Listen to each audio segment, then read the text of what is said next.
마가복음 9장 소개합니다. 1절 또 그들에게 이르시되 내가 진실로 너희에게 이르노니 여기 서 있는 사람 중에 죽기 전에 하나님의 나라가 권능으로 임하는 것을 볼 자도 있느니라 하시니라. 이러한 그 예언적 말씀은 복음서에 상당히 많이 사용하고 있는 표현인데요.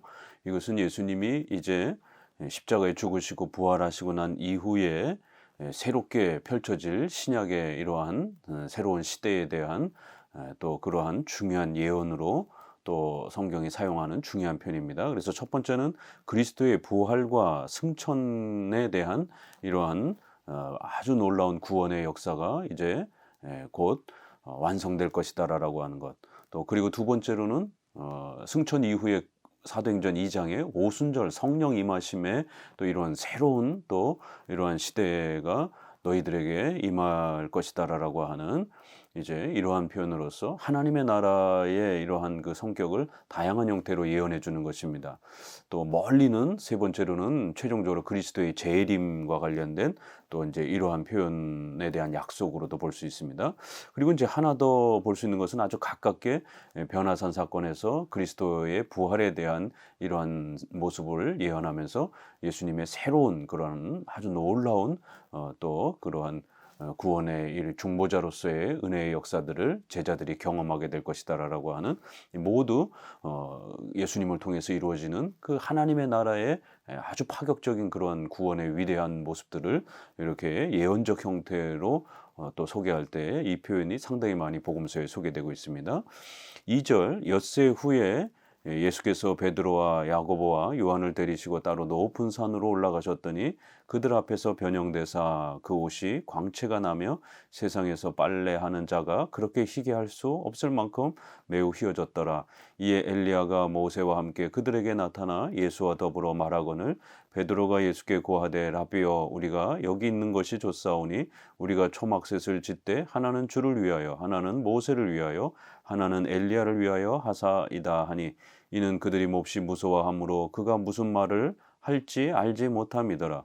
마침 구름이 와서 그들을 덮으며 구름 속에서 소리가 나되 이는 내 사랑하는 아들이니 너희는 그의 말을 들으라 하는지라. 문득 둘러보니 아무도 보이지 아니하고 오직 예수와 자기들 뿐이었더라. 그들이 산에서 내려올 때 예수께서 경고하시되 인자가 죽은 자 가운데서 살아날 때까지는 본 것을 아무에게도 이르지 말라 하시니 그들이 이 말씀을 마음에 두며 서로 문의하되 죽은 자 가운데서 살아나는 것이 무엇일까 하고 이에 예수께 묻자와 이르되 어찌하여 서기관들이 엘리야가 먼저 와야 하리라 하니까 이르시되 엘리야가 과연 먼저 와서 모든 것을 회복하거니와 어찌 인자에 대하여 기록하기를 많은 고난을 받고 멸시를 당하리라 하였느냐. 그러나 내가 너에게 이르노니 엘리야가 왔을 때 기록된 바와 같이 사람들이 함부로 대우하였느니라 하시니라. 1절에서 소개한 것처럼 가까이는 이렇게 변화산 사건을 통해서 예수님의 이러한 놀라운 변화의 모습들을 우리에게 보여주면서 장차 예수님이 새로운 그러한 부활체로서의 그리스도의 인성의 또 이런 위대함들이 우리 앞에 펼쳐질 것을 미리 이렇게 또 예언해 주시는 놀라운 또 사건들을 보게 됩니다. 이걸 우리가 변화산 사건이다라고 이렇게 또 소개하면서 복음서 세 복음서 모두 또 이 소중한 내용들을 소개합니다. 이것은 부활의 그 모습이 무엇인지, 부활의 의미가 무엇인지, 이 10절에 이르는 것처럼 죽은 자 가운데서 살아나는 것이 무엇일까 이렇게 예수님이 새롭게 변화되어서 부활체의 또 이러한 모습들을 우리에게 보여주시면서 장차 우리도 부활의 이러한 새로운 영원한 생명에 참여하게 된다라고 하는 이 하나님의 나라를 소개하실 때의 이 영생 또 그 다음에 부활 이런 부분들을 이제 가르쳐 가시는 것입니다. 그러한 모형 하나의 예언적인 또 예표적인 또 그러한 형태로 이 변화산 사건을 통해서 그리스도의 부활도 소개하고 또 우리가 참여하게 될 또 영원한 생명으로서의 또 부활의 또 이 기쁨도 미리 또 이렇게 보여주시는 것입니다. 결국 엘리야와 모세가 나타났다 이러면서 그리스도와 함께 이렇게 만나는 장면을 보게 됩니다. 다른 이제 복음서에서는 또 그 대화의 내용까지 예수님이 죽으실 것에 대해서 별세하실 것에 대해서 이렇게 말하는 내용까지 소개가 됩니다. 그러나 마가복음에서 이제 그 부분은 소개하지 않고요.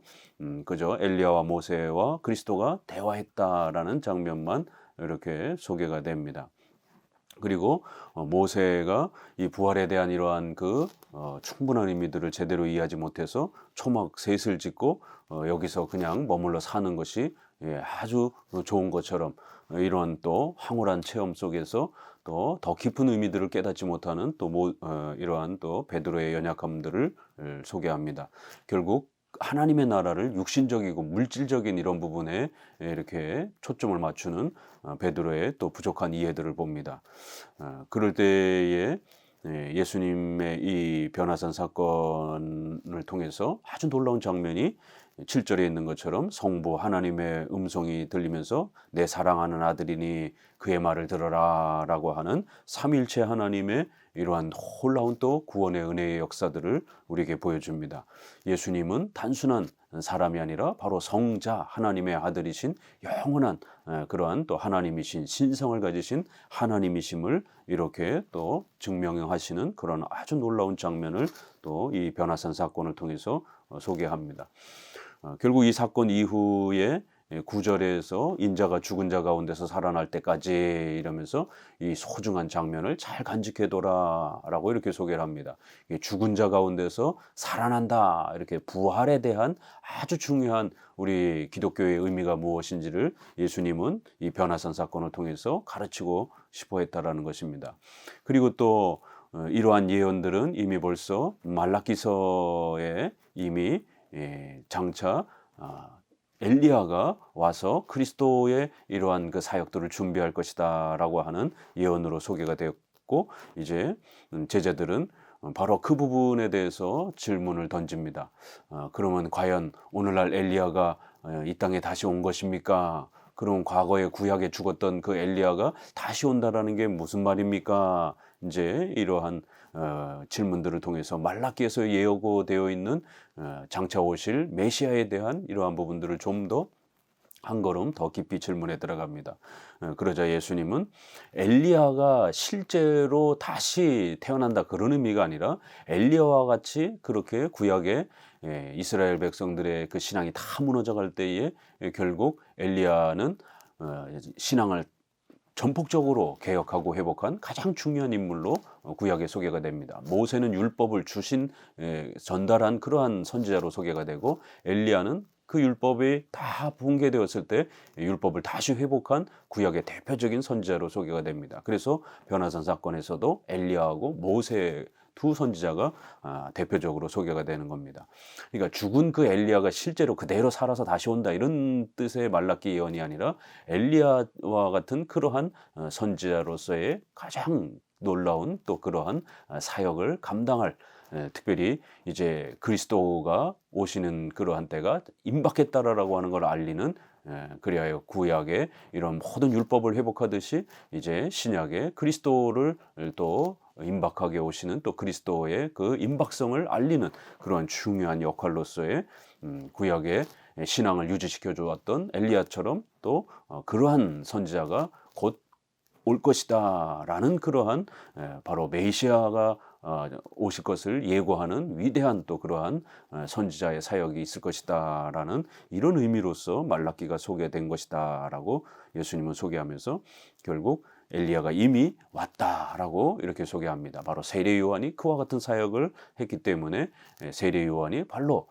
엘리야와 같은 그런 선지자의 그런 위대한 사역을 온전히 감당했고, 그가 오실 예수님을 그렇게 만방에 선포하면서 이 땅에 메시아인 중보자가 오셨다라는 것을 다 드러냈다라는 것이에요.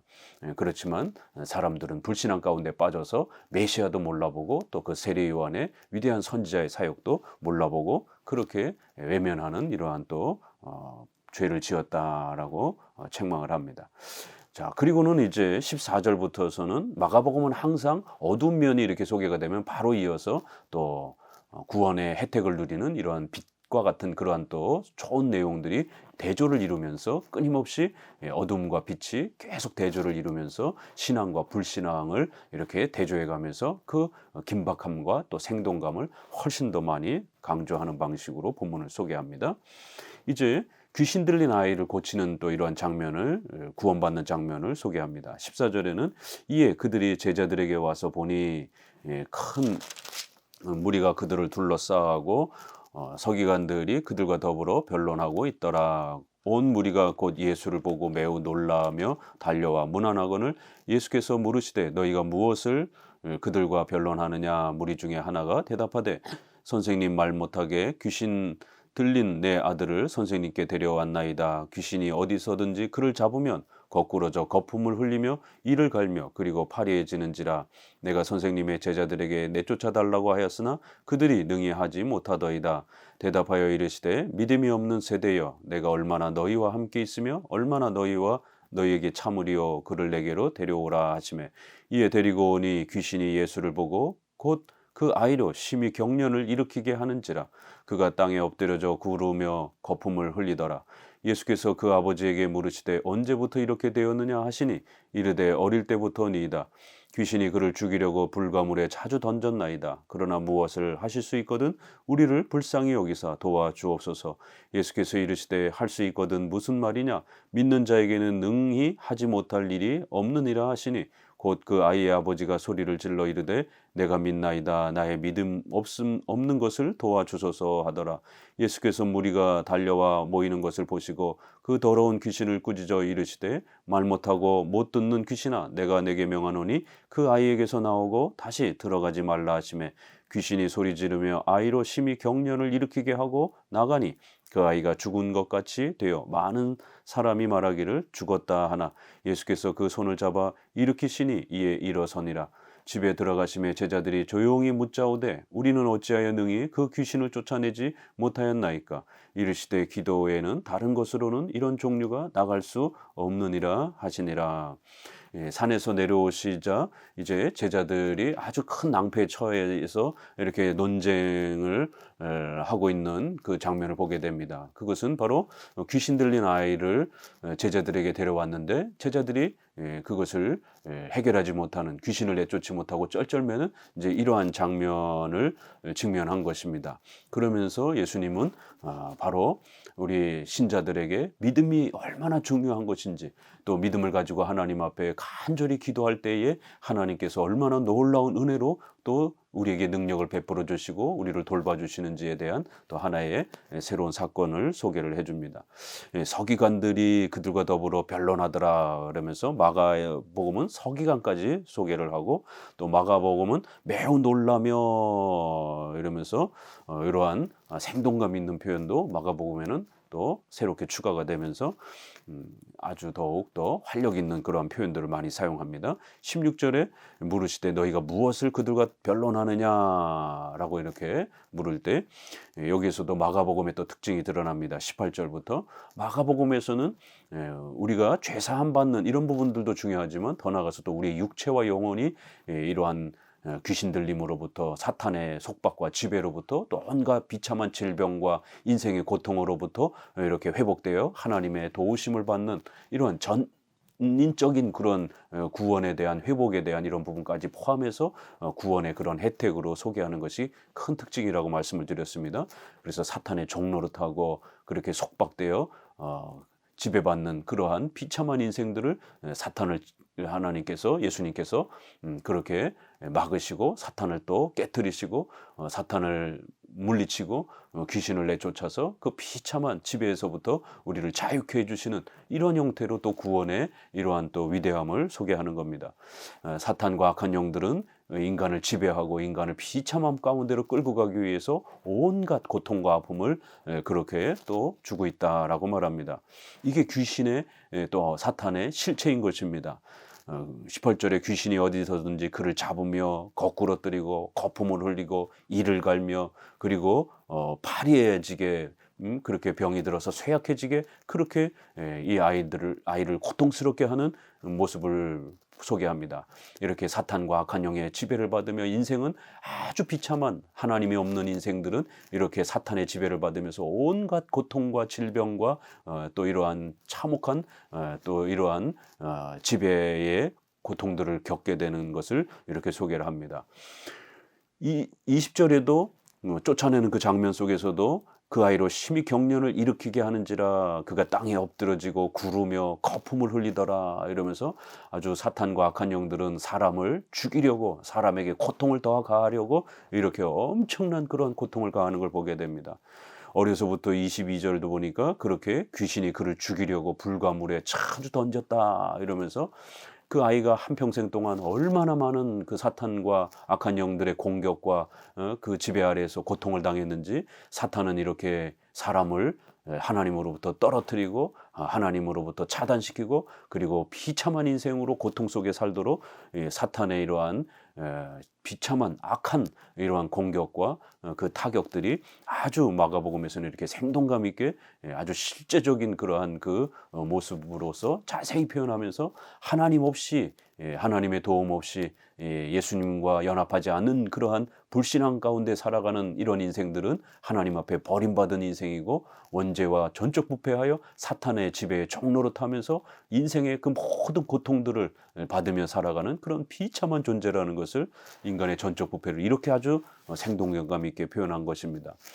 그러자 제자들이 이 귀신 들린 아이를 쫓아내지 못하자 19절에는 믿음이 없는 세대여 내가 얼마나 너희와 함께 있으며 얼마나 너희에게 참으리오라고 하면서 이렇게 이제 책망하는 권고를 합니다. 이거는 제자들에게 하는 책망보다는 그 주변에 있었던 불신자들에 대한, 이렇게 사탄의 지배 아래 비참한 인생들이 너희들이다라고 하는 이러한 책망인 겁니다.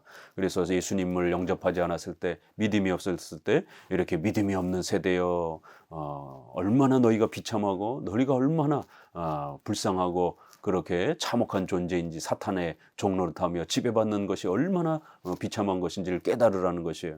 예수님이 우리와 함께 있을 때, 우리가 전도의 이러한 기회를 사용할 수 있을 때, 그때 우리가 살아있는 동안 예수님을 믿어야만 한다라고, 이렇게 내가 얼마나 너희와 함께 있으며 얼마나 너희를 참아야 되느냐, 언제까지 너희들을 기다려줘야 되느냐, 이렇게 불신앙을 책망하는 예수님의 또 목소리를 듣습니다.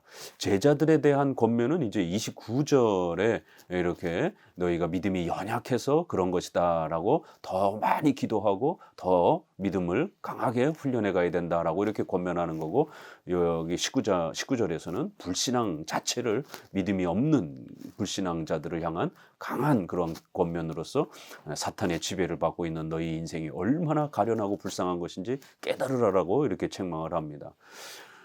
결국 이 아버지는 무엇을 할 수 있을 수 있거든 우리를 불쌍히 여기사 도와주옵소서 이렇게 간절히 간구하면서, 인간이 이 비참함에서 벗어날 수 있는 것은 하나님의 은혜, 오직 예수 그리스도의 공로만 의지할 때 바로 해결되어질 수 있음을 이 아비의 고백을 통해서 우리 신앙의 본질을 이렇게 또 아주 마가복음은 자세히 드러내 줍니다. 신인 협력주의, 인간의 의지가 무언가를 결단하고 뭔가 선행을 만들어가고 이러한 신인 협력주의적 구원이 아니라, 우리 개혁파 구원론은 오직 하나님의 은혜, 오직 예수 그리스도의 공로, 오직 성령 하나님의 불강력적인 은혜로 우리를 긍휼히 여기시고 은혜를 베푸시고 오직 불쌍히 여기시는 이러한 전적인 하나님의 은혜를 통해서만이 구원이 이루어진다라는 것을 아비의 고백을 통해서 우리를 불쌍히 여겨주옵소서, 내 믿음 없는 것을 도와주옵소서, 내가 믿나이다, 나의 믿음이 없는 것을 제발 좀 도와주옵소서, 이렇게 아주 절박한 그 아비의 마음, 자신을 겸손하게 낮추는, 우리 인간은 아무것도 아닙니다, 예수님이 도와주시지 않는다라면 우리는 가련한 인생입니다, 이런 것을 마가복음은 그 아비의 마음을, 그 고백을 훨씬 더 자세히 소개하면서 이렇게 예수님이 오직 긍휼히 여겨주시고 도와주셔야만이 이 비참함에서 해결될 수 있다라는 그러한 오직 은혜의 이 교리를 훨씬 더 마가복음은 아주 생동감 있게 이렇게 표현하는 것을 볼 수가 있습니다. 결국 귀신이 소리 지르며 아이에게 심한 경련을 일으키게 하고 나가는 동안도 이렇게 아이를 못 살게 굴고 아이를 아주 비참하게 고통 속에 두려고 온갖 방법을 동원해서 사탄은 인간을 괴롭히는 장면을 보게 됩니다. 그리하여 거반 죽음과 같이 그렇게 아이가 고통 속에서 사탄에게 시달리는 이러한 비참한 장면을 통해서 인간이 사탄의 지배를 받을 때 얼마나 불쌍하고 비참하고 전적으로 부패한 상태에서 그 죄악의 참혹한 가운데서 사는 존재인지를 이 아이의 하나의 이 장면에서 보게 됩니다. 이렇게 사탄을 끊어내고 사탄의 지배를 끊어내 주시지 않는다라면 우리 인간의 힘으로 그렇게 하나님을 찾을 수 없고 구원을 성취할 수 없는 그런 존재임을, 사탄이 인간을 얼마나 강력한 이러한 그 묶임으로 자신의 지배권을 행사하고 있는지를 아주 정확하게 세밀하게 나타내 주면서 예수님은 이러한 아주 강력한 사탄의 죄의 지배와 인간을 지배하는 이런 악한 권세를 끊어내 버리시고 우리를 그 사탄의 속박으로부터 자유케 해주셨음을 이렇게 표현하는 겁니다. 죽음과 같이 그러한 고통과 아픔 속에서 기진맥진해 있는 이 아이를 사탄을 내어 쫓고 구해주시는 것을 보게 됩니다. 그러자 이제 제자들이 우리는 왜 어찌 이렇게 내쫓지 못했습니까? 라고 물을 때에 기도 외에는 이러한 능력을 행할 수 없다 그러면서 마태복음에서는 또 믿음을 또 표현하기도 하고요. 또 기도와 금식 이렇게도 또 표현하기도 하고 마가복음에서는 이제 기도라고만 이렇게 표현되어 있습니다. 그래서 우리 성도들이 훨씬 더 기도와 경건 생활을 통해서 믿음을 더욱 강건하게 또 이렇게 지켜가야만이 이러한 또 신앙의 또 은혜와 또 능력들을 행할 수 있음을, 경건의 이러한 꾸준한 훈련들이 얼마나 중요한지를 또 제자들에게 더더욱 가르치신 것을 알 수가 있습니다. 30절, 그곳을 떠나 갈릴리 가운데로 지나실새 예수께서 아무에게도 알리고자 아니하시니 이는 제자들을 가르치시며 또 인자가 사람들의 손에 넘겨져 죽임을 당하고 죽은 지 3일 만에 살아나리라는 것을 말씀하셨기 때문이더라. 그러나 제자들은 이 말씀을 깨닫지 못하고 묻기도 두려워하느니라. 이제 2차로 예수님이 죽으시고 부활하신다라고 하는 이 중요한 대속적 희생과 대속적 순종의 이러한 중보적 은혜의 가장 핵심인 복음의 핵심 내용을 두 번째로 아주 명확하게 소개해 줍니다. 사람들의 손에 넘겨 죽임을 당하고 그 다음에 3일 만에 그 다음에 부활하실 것이다라고 하는 그리스도의 죽음과 부활이 우리 기독교의 본질임을 절대로 잊어서는 안 된다라고 이렇게 큰 마가복음의 흐름에 3번에 걸쳐서 또 이렇게 중요한 그 방향성을 제시를 해줍니다. 이 복음의 이 소중함이 얼마나 깊고 오묘한 것인지 제자들도 이 말씀을 깨닫지 못하고 묻기도 두려워하더라 이러면서 사람이 죽었다 살아나야 되는 이러한 내용들을 가르치다 보니까 이러한 부분들을 인간의 이성으로 충분히 이해할 수 없는 것임을 알 수가 있습니다. 오직 성령의 도우심을 통해서만이 그리스도의 죽음과 부활의 이 위대한 신비들을 우리는 알아갈 수가 있는 겁니다. 33절, 가브나움에 이르러 집에 계실새 제자들에게 물으시되 너희가 길에서 서로 토론하는 것이 무엇이냐 하시되 그들이 잠잠하니 이는 길에서 서로 누가 크냐 하고 쟁론하였습니다. 예수께서 앉으사 12제자를 불러서 이르시되 누구든지 첫째가 되고자 하면 뭇사람의 끝이 되며 뭇사람을 섬기는 자가 되어야 하리라 하시고 어린아이 하나를 데려다가 그들 가운데 세우시고 앉으시며 제자들에게 이르시되 누구든지 내 이름으로 이런 어린아이 하나를 영접하면 곧 나를 영접하며 누구든지 나를 영접하면 나를 영접함이 아니요 나를 보내신 이를 영접함이니라. 앞부분에서는 이렇게 또 귀신이 내쫓아지는 구원의 이러한 부분들이 소개가 되었다라면 또 이제 33절 부분에서는 또 제자들이 싸우는 또 이러한 장면의 어두운 또 면들을 대조하면서 또 어두운 빛과 어둠의 이러한 두 부분을 계속해서 대조해 갑니다. 서로 토론을 아주 뭔가 깊이 하고 있었는데 그 내용을 보니까 서로 누가 크냐 이런 걸 가지고 싸우고 있는 거예요. 예수님은 좀 전에 영적인 그 그리스도의 나라의 핵심인 그리스도의 죽음과 부활의 이 소중함들을 알려주셨는데 기껏 제자들은 그 영적인 그리스도의 나라에 대한 본질을 이해하지 못하고 결국 예수님의 나라를 육체적이고 영토적이고 국가적인 물질적인 어떤 명예와 권세를 얻는 것처럼 누가 더 큰 자리를 얻을 것인가 이러면서 그리스도의 나라를 잘못 이해하고 있는 이런 안타까움들을 보게 됩니다.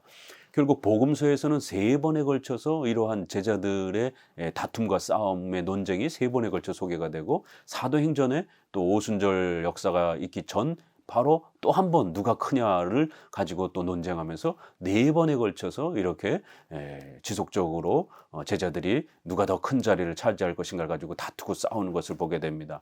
이렇게 그리스도의 나라를 자꾸만 영토적이고 물질적인 국가적인 이러한 기복주의적인 이런 부분들로 오해하고 있었던 연약함들을 또 꾸짖으면서, 예수님은 그런 부분들을 꾸짖으면서 제자들이 그리스도의 나라를 좀 더 바르게 이해할 수 있도록 계속해서 교훈해 가시는 것을 알 수가 있습니다.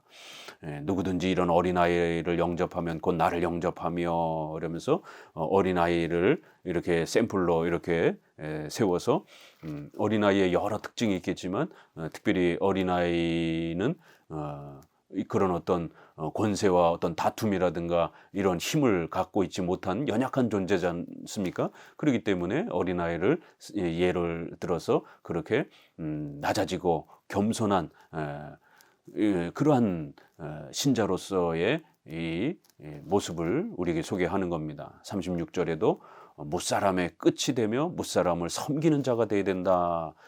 비록 어린아이가 연약하고 그렇게 힘이 부족한 그러한 존재로서 이렇게 또 보여질 수 있다. 그러나 바로 그리스도의 나라에서는 바로 이런 어린아이와 같이 힘이 없고 연약하다 할지라도 서로 섬기고 또 그렇게 낮아져서 자신을 낮추는, 자신의 부족함을 그렇게 인정하는, 그것이 바로 그리스도의 나라에 참여하는 성도들의 또 생활의 인격적 모습이다라고 이렇게 칭찬을 해주면서 바로 그렇게 겸손하게 낮아져서 섬길 때에 그리스도를 영접하는 것은 곧 성부 하나님도 영접하는 이러한 하나님과 동행하는 아주 중요한 은혜의 풍성함을 맛볼 수 있는 또 그러한 중요한 성도들의 경건 생활에 토대가 된다라고 이렇게 권면을 합니다. 그리고 38절에서도 또 다른 또 분쟁과 다툼 하나를 더 소개합니다. 요한이 예수께 여짜오되 선생님, 우리를 따르지 않는 어떤 자가 주의 이름으로 귀신을 내쫓는 것을 우리가 보고 우리를 따르지 아니하므로 금하였나이다. 예수께서 이르시되 금하지 말라. 내 이름을 의탁하여 능한 일을 행하고 즉시 나를 비방할 자가 없느니라. 우리를 반대하지 않는 자는 우리를 위하는 자니라. 누구든지 너희가 그리스도에게 속한 자라 하여 물 한 것이라도 주면 내가 진실로 너희에게 이르노니 그가 결코 상을 잃지 않으리라. 또 누구든지 나를 믿는 이 작은 자들 중 하나라도 실족하게 하면 차라리 연저 맷돌이 그 목에 매어 바다에 던지어지는 것이 나으니라. 만일 내 손이 너를 범죄하거든 하게 하거든 찍어버리라. 장애인으로 영생에 들어가는 것이 2손을 가지고 지옥 곧 꺼지지 않는 불에 들어가는 것보다 나으니라. 만일 내 발이 너를 범죄하게 하거든 찍어버리라. 다리 저는 자로 영생에 들어가는 것이 2발 가지고 지옥에 던져지는 것보다 나으니라. 만일 내 눈이 너를 범죄하게 하거든 빼버리라. 한 눈으로 하나님의 나라에 들어가는 것이 2눈을 가지고 지옥에 던져지는 것보다 나으니라. 거기서는 구더기도 죽지 않고 불도 꺼지지 아니하느니라. 사람마다 불러서 소금 치듯 함을 받으리라. 소금은 좋은 것이로되 만일 소금이 그 맛을 잃으면 무엇으로 이를 짜게 하리요. 너희 속에 소금을 두고 속으로 화목하라 하시니라. 이렇게 또 다툼의 또 다른 예를 소개하면서 여기서는 이제 세례 요한의 제자로 많이 추측이 되는데요.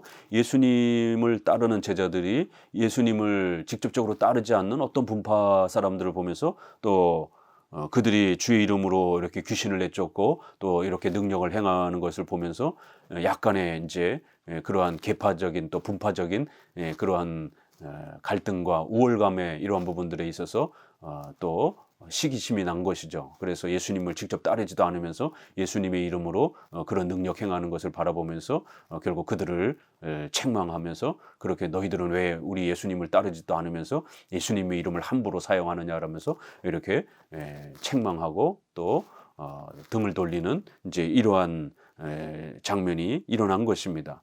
그래서 여기서 이 어떤 사람들은 이제 세례 요한의 제자들 중에서 아직 예수님을 적극적으로 따르지 않는 그런 자로 또 우리가 평가해 볼 수 있습니다. 그럴 때 이제 결국 이 장면은 교회의 역사 속에서는 여러 다양한 교파가 존재할 수 있음을 우리는 깨닫게 됩니다. 그래서 예수님을 직접적으로 따르는 그러한 제자들도 있지만 아직은 예수님을 충분히 또 이렇게 수용하지 못하지만 또 여전히 예수 그리스도의 이름을 바라보는 또 그러한 그룹들이 있는 것이에요. 그랬을 때 그 두 그룹을 함부로 이렇게 서로 갈등과 싸움으로 이렇게 나아가지 말고 아직 연약한 세례 요한의 제자들은 아직 예수님을 충분히 이렇게 이해하지 못했기 때문에 연약한 교파로 우리가 부족한 교파로 그렇게 이해할 수 있는 것입니다. 그럴 때 예수님을 직접적으로 반대하지 않는다라면 그들을 연약한 자로 여기고 그들을 너무 적처럼 이렇게 여기면 안 된다라고 이렇게 권면해 주는 것입니다. 그리스도의 제자들이 다양한 그런 수준들과 다양한 교파 형태로 그 다양한 그룹 형태로 존재할 수 있음을 이렇게 가르쳐 주는 겁니다. 예수께서 이르시되 금하지 말라 내 이름을 의탁하여 능한 일을 행하고 즉시 나를 비방할 자가 없다. 예수님의 이름으로 그런 일들을 행했다라면 어찌됐든 예수님을 최소한 존중하는 것으로 평가할 수 있다라는 거예요. 그래서 우리를 반대하지 않는 자는 우리를 위하는 자니라. 그러니까 우리를 적극적으로 따르지 않는다 할지라도 또 그렇게 기독교를 적극적으로 이단들처럼 불신자들처럼 공격적인 그런 태도만 보이지 않는다라면 다소 좀 부족해도 우리를 위하는 기독교 분파로 평가할 수 있다라는 것이에요. 이렇게 예수님은 자신을 직접적으로 따르는 제자들의 그룹과 또 아직은 또 이렇게 직접적으로 따르지 못하는 그러한 부족한 그룹들을 어떻게 평가해야 될 것인가에 대한 아주 중요한 교파적 그러한 이 형성을 우리가 어떻게 평가해야 될 것인가에 대한 아주 중요한 권면을 주신 것입니다. 마태복음에서는 이제 이것을 신앙이 있는 자와 없는 자에 대한 이런 신앙의 본질 면에서 그리스도와 함께하지 아니하면 그리스도의 적이다라고 이제 이렇게 평가하는 형태로 좀 더 직접적으로 이렇게 표현했다라면 마가복음에서는 우리를 반대하지 않는 자는 이렇게 해서 주어도 좀 바꿔서 그리스도의 제자들을 포함해서 이렇게 우리를 반대하지 않는다라면 그들은 우리에게 호의적일 수 있다라고 이렇게 표현을 약간 낮추어서 교회론적으로 설명을 했습니다. 그래서 교회란 이렇게 여러 교파가 존재할 수 있고 우리 칼빈주의처럼 정통 이런 기독교를 가장 또 사도적 신앙을 잘 계승한 그런 교파도 있지만 또 혼합주의적인 연약한 부족한 이단은 아니지만 아주 좀 부족한 그런 교파가 있을 수 있는 것입니다. 그럴 때에 너무 적대시하면서 이단을 대하듯이 또 그렇게 하기는 어려움이 있는 것입니다. 분명히 예수님을 인정하고 삼일체를 인정한다라면 우리가 이단으로 말할 수는 없는 것입니다. 그러나 또 굉장히 저급한 그런 기독교 교파들이 분명히 있기도 한 것입니다. 그랬을 때에 분명히 올바른 신앙은 주장을 하되 또 교파로서 또 이렇게 너무 이단식 취급하거나 이러면서 또 분쟁과 갈등을 또 일으켜서는 안 되고 최소한의 기독교 분파로서는 인정을 하면서 또 그렇게 기독교를 지켜가며 복음의 이러한 또 부분에 있어서 조금이라도 도움이 된다라면 또 그런 부분들을 우리가 소중하게 여겨야 된다라고 마지막 교회론적 권면을 합니다.